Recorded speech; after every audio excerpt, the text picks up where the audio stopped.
یک زن 30 ساله از کلمبیا هنگام جنجال با شوهرش تخمیناً $7,000 را فرو برده است. طبیبان این کشور آمریکای جنوبی میگویند که در یک عملیات جراحی از بطن زن 57 نقدینه $100 را بیرون آوردند.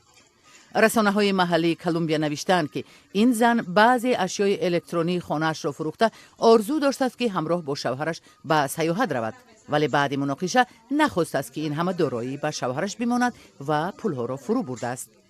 رئیس مرکز جراحی شفاخانه دانشگاه سانتاندر هوان پاولو سرانو میگوید که بخشی از این مبلغ را از شکم و روده های زن بیرون آورده است.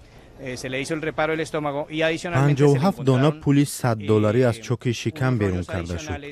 همچنان چند بسته در روده ها یافت شد. این پول ها را هم به طور طبیعی بیرون کردیم.